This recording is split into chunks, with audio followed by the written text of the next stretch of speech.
আজকে আপনাদের সাথে আমার একটা ব্যক্তিগত অভিজ্ঞতার কথা শেয়ার করব। আমার দাদা অনেক বছর ধরে মাই রিসার্চ কোম্পানির সাথে যুক্ত আছে। মজার বিষয় হলো আমার দাদা একজন সরকারি চাকরিজীবী, খুব ভালো একটা অফিসার পদে কর্মরত আছে। চাকরি থেকে যে বেতন পায় তার পাশাপাশি এই কোম্পানি থেকে বেশ ভালো রকমের একটা আয় করতে পারে।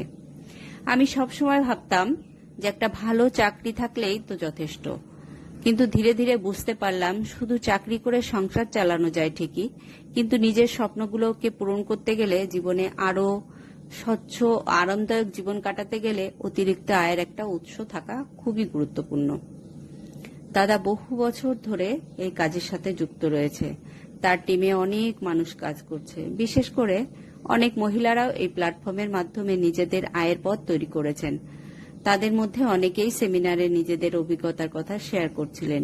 কেউ বলছিলেন কিভাবে বাড়িতে বসে কাজ করে সংসারকে সাহায্য করছেন, কেউ বলছিলেন কিভাবে নিজের আত্মবিশ্বাস ফিরে পেয়েছেন, কেউ বলছিলেন যে এখানের প্রোডাক্ট ইউজ করে তারা কিভাবে শারীরিকভাবে সুস্থ আছেন। সত্যি কথা বলতে কি, এতদিন আমরা নিজেরাই এই বিষয়টাকে খুব একটা গুরুত্ব দিয়ে দেখিনি। দাদার কাজ দেখেছি, তার সাফল্য দেখেছি, কিন্তু কখনো কোনো সেমিনারে যায়নি, সময় হয়ে ওঠেনি। আসলে এই কথাটা খুবই হাস্যকর। সময় হয়ে ওঠেনি এটা অজুহাত মাত্র। আমরা এই বিষয়টাকে কখনো গুরুত্ব দিয়ে দেখিনি। ওই লোকে বলে না, গেও যোগী ভিক পায় না, ব্যাপারটা ঠিক সেরকম।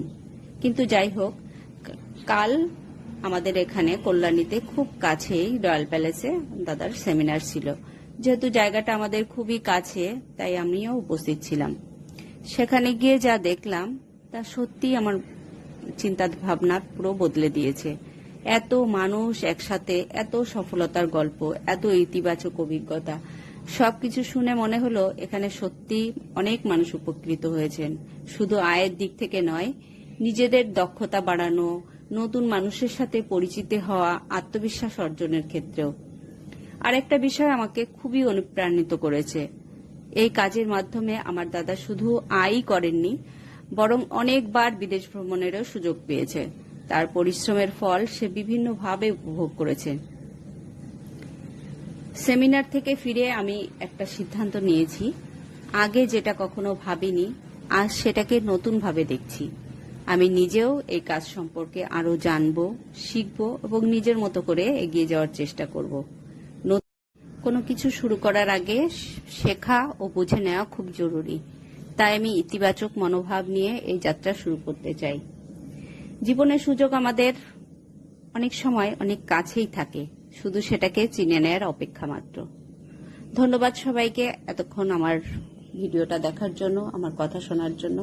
সবাইকে অসংখ্য অসংখ্য ধন্যবাদ। সবাই ভালো থাকবেন, সুস্থ থাকবেন।